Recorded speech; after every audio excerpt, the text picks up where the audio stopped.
Hey coin collectors, and welcome to DC Coin World International Coin Channel. Today it's the 1974 United States quarter. We have three of them here. We have the Philadelphia, the no mint mark quarter. We have the Denver, and the Denver quarter of course is going to have that D over there behind Washington.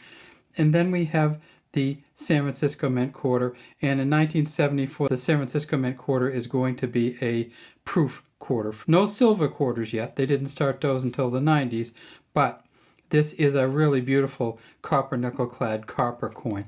We get it onto the back and you can see that it clearly is a proof quarter, but it's clearly a proof quarter from the 1970s.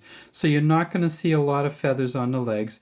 You're not going to see a good beak line detail there, and you're not going to see the real kind of cowlick that you see on some of the more modern coins.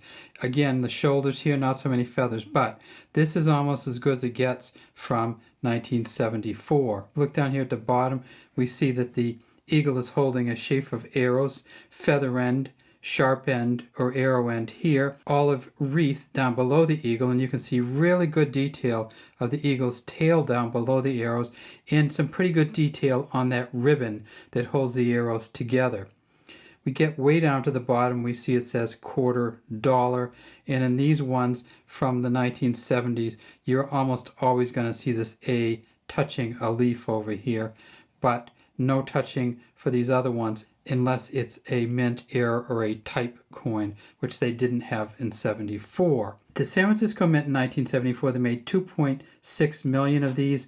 They found 110 of these so far that are a deep cameo proof 70. This is not a deep cameo or a proof 70, but it's in pretty good shape. Unfortunately, there are probably more than 1 million of these in this kind of shape because they came in a proof set and they haven't been circulated. It says Liberty at the top, In God We Trust here. Down at the very bottom we see that there is a J and an F, and that's for John Flanagan, the engraver of this coin. And you can see this is one of those S's that's not very clear, but they all look like this in 74. So the best one so far, around $800. In terms of the Denver Mint coins, you see this one has a little bit of coloring there, and that's what happens sometimes at the mint. The metal cools at different rates, and sometimes you get this coloring on here. Won't take away from the coin, but in this one it won't add much to it either. At the Denver Mint in 1974, they made $353 million. The auction record for these is $1,450 from November of 2021. There are plenty of good ones out there, but once you get to MS66 and 67, they're very, very rare. And then next we have the Philadelphia coin from 1974, and this is from an uncirculated mint set, and you see a little bit of stuff there on the set. And you also see, even though this is uncirculated, it's a little messy here with the eye not coming out quite right, and the N a little bit bent. They made 801 million of the quarters. They found 3 at a mint state 67 plus so far, and those are worth about $2,150. Now I wanted to talk about this coin, which is kind of a strange coin. And these ones, you see these once in a while because they are almost exactly the same size and weight, and once in a while one of these will come up and be in your change. This is a quarter, and you see on the back that there are 2 initials, SD, and we know that from international coins to be Stuart Devlin. This is one of the countries that Stuart Devlin did the coin design for, and this one happens to be the Cayman Islands, and this is the schooner Kirk B in the Cayman Islands. If we tip it over to the front, you know it's not a U.S. coin. It has Queen Elizabeth II, says Cayman Islands here, Elizabeth II, 1974, and you see this has one of those little metal marks on there, the cooling marks also. This coin came proof set in 1974, which had a silver $1, $2, and $5 coin in it. And so just in silver weight alone, that proof set from the 1970s is worth close to $90.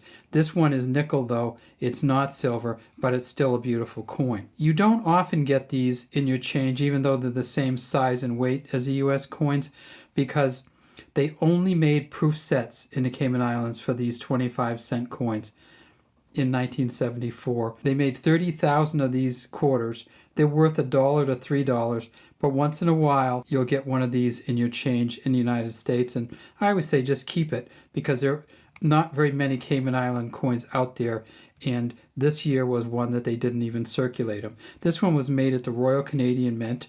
They have other years which have been made in the United Kingdom Mint and by private mints who make the coins, but this year was a Royal Canadian year.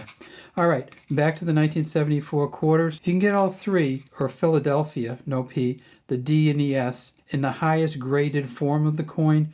You're talking about $4,500 worth of coins. All right, that's all we have today from DC Coin World. We'd love to have you subscribe to the channel. Leave any comments you have in the comments section.